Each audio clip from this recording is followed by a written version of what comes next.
Well, hello. Today is Thursday, September 23rd. It's time for our weekly meeting highlights. This week, it's about your late night snacking game plan. I snacked a lot this week, but we'll get into that in a little bit. But anyway, let's start off and see how I did this week. I was hoping to stay on my losing track because I've been losing really well. Let's see how I did.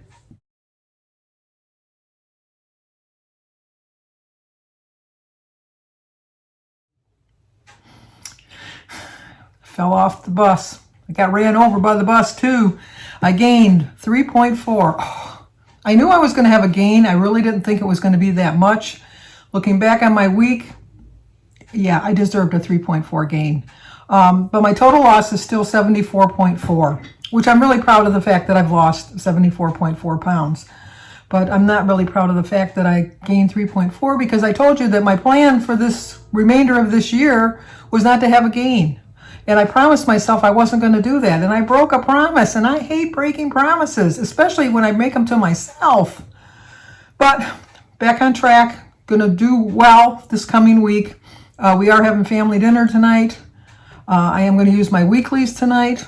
But tomorrow morning, 100% for the next 6 days on plan. 100%. Well, not for just the next 6 days, but until my next weigh-in at least, for sure.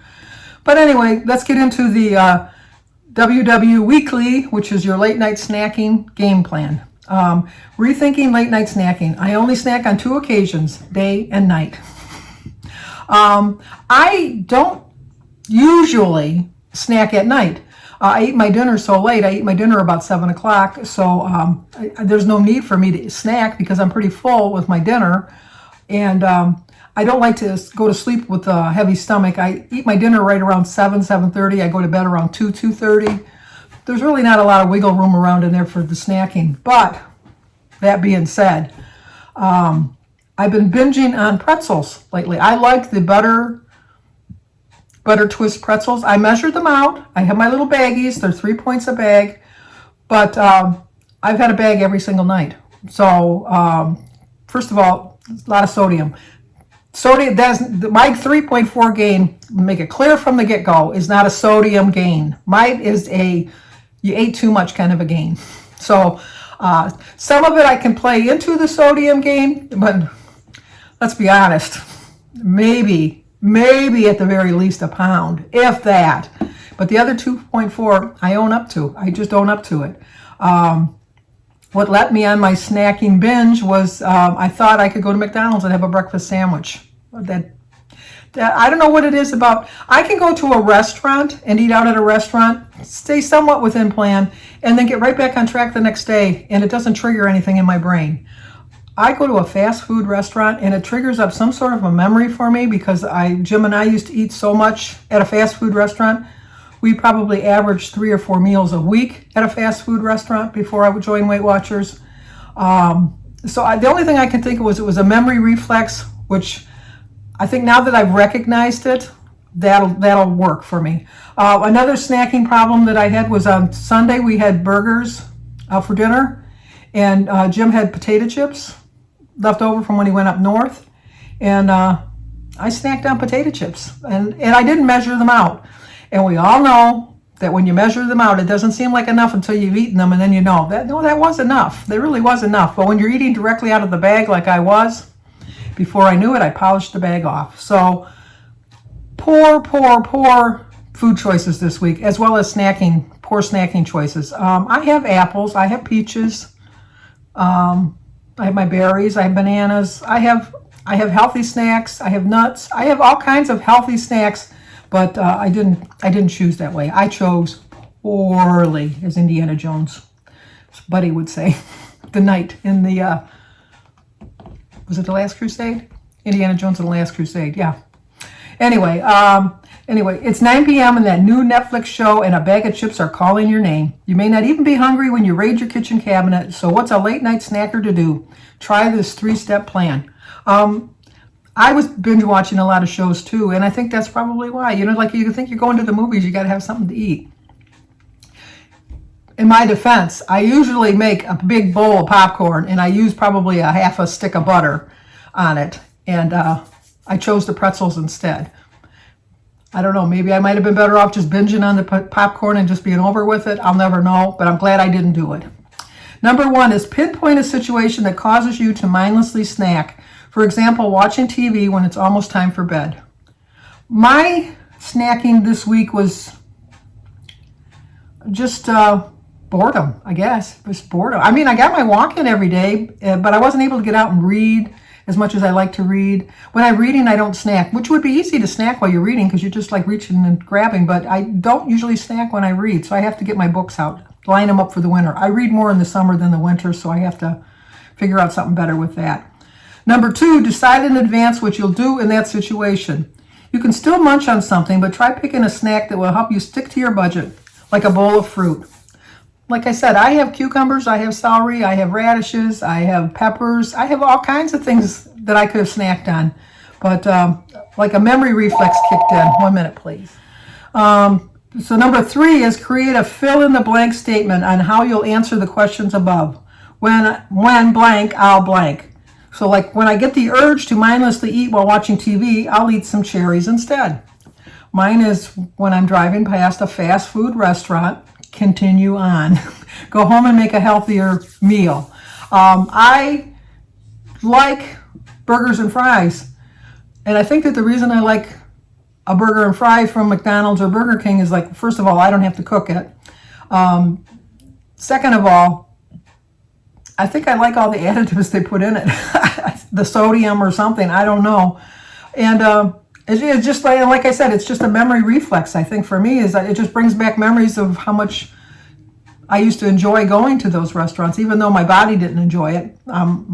I enjoyed going there. So I think I need to keep going past them. So they tell you to try this. Eating at night when you're not hungry, create a guideline in advance so you can respond to a situation that sets off your unwanted snacking. Pinpoint a situation that causes you to snack when you don't want to. Mindless TV watching tends to equal mindless eating. Sometimes I'm always grabbing for the cookies. As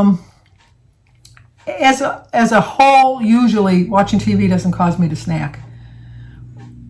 What causes me to snack are commercials advertising food. I tape just about everything I watch, and so I skip through all the commercials, and so I don't really see the commercials for the food. But a lot of times if I'm watching a show and they're sitting down to a meal, it's going to trigger something in my brain like, that looks good. Now I'm hungry, so realize it's on TV and they're not really eating food.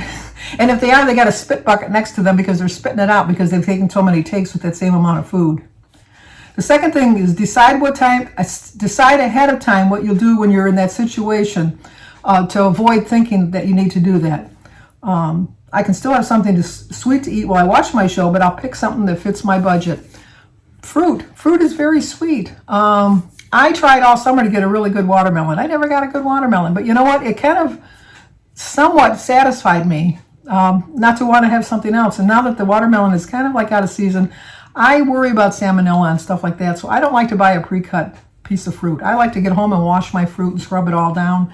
I don't know that they do that when you get the little portion sizes. I don't know how long they've been sitting out there, all of that stuff. So unless I can buy a whole watermelon, I usually don't buy watermelon. But I love my berries, but I should start thinking of having them as a snack rather as part of my meal. Eat a healthier meal and then just snack on the fruit. That's what I'm going to try to do this week. And then create a fill-in-the-blank statement. When I get the urge to mindlessly snack while I'm watching TV, I'll have some tea instead.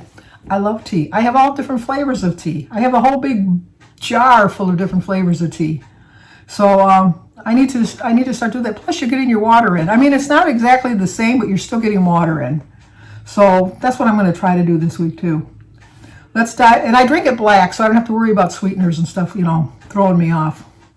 Coming up with a realistic if-then plan, when I or what I will do or whatever like that, can also be an implementation intention. It helps you avoid in-the-moment decision-making, a good thing since it can be a whole lot harder to make the healthy choice you want when you're on the spot. Try to, when you grocery shop, get all the healthy things that you need and bring them in. Bypass the cookies and the chips and the donuts and all of that, and head to the fruit market. Get right to the fruit section and get fruits and vegetables. And if you have them in your house and you don't have all the other sugary snacks, are you really going to get in the car and go and drive to get something? And if you really are, then I guess you really were determined to have something sweet. Because I know for me, I'm not going to get in the car just to drive to the store to get a candy bar. But if I have a candy bar sitting in the candy basket, I'm going to have the candy bar. So don't bring the candy into the house if it's going to tempt you. And of course, make sure your plan is truly doable. This is the very key. Anything that requires a ton of effort is going to be challenging to stick with. If things don't go perfectly every time, be compassionate and patient with yourself. It can take time to break a nighttime snacking habit. I'm very fortunate that my snacking just developed in the last week. So it really hasn't become a chore or a burden for me right now. I think I can nip it, like Barney Fife would say, nip it in the bud. So that's what I'm planning on doing this week.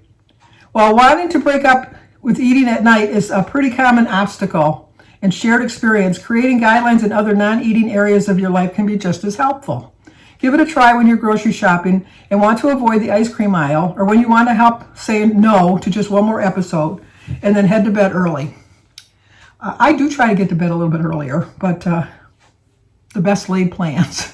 And a lot of times if I go to bed too early, I fall asleep and it's like a nap, and I wake up like 2 or 3 hours later for the day. And so like if I go to bed at midnight, I'm up for the day at 3 in the morning. That's just not going to work for my schedule. It's just not. And I think that if you try to have snacks, that's not going to be a lot of work. Well, you know what? If I bring all the food in and I prep it and all that, if you're not going to do that because you know it's too much work, buy the prepackaged little celery thing. I know I just said that I don't buy those, but I'm like odd in that matter. A lot of people do buy the prepackaged things. You could buy like a little vegetable tray that's already prepackaged with everything cleaned. If that's going to be easier for you, then do that, because you want to have a healthy choice. When you open up the refrigerator, you want to have the healthy foods pop up at you first. You don't want to see, like, I don't know, I'm trying to think of something that you'd have in the refrigerator that's unhealthy. Because most of the stuff you keep in your refrigerator is really healthy. Let's think about it. You know, your fruits and your vegetables and things like that. But you know what? You might have an open jar of chocolate fudge for the ice cream topping or something. Put that way in the back of the refrigerator. If you got like the, I used to love Bosco. I don't think they make Bosco anymore. It was a chocolate syrup. But like if you have like a Hershey syrup, I have Hershey syrup for when my grandkids come over so they can make chocolate milk. Put it in the back of the refrigerator. So the first thing when you open up the refrigerator is you're going to see all the healthy choices. The recipe is for sweet ginger plantains. I've never had a plantain. I know they look like a banana. It doesn't, no. I'm not going to be trying this. I'll leave a picture at the end to show you what it looks like. It's 3 points on green and blue and 0 on purple. It's 2 large plantains that are overripe with black skins, some ginger, some cinnamon, and some kosher salt. It seems easy enough, but no, not for me. So anyway, 3.4 gains. So my total loss is 74.4. Let's try to avoid some snacks this week. Unhealthy snacks, not snacks. Let's get some healthier snacks to replace those unhealthy snacks. And I think we'll do a lot better. And if at nighttime eating is your problem, try to eat your meal a little bit later, or have those snacks really handy that are healthy for you. Okay, if you're new to my channel, please subscribe, leave a comment, hit the like button, and share if you think somebody might like to see it. As always, stay safe, and I will talk to you guys tomorrow, or not tomorrow, next week, or on my daily vlog. Okay, thanks a lot.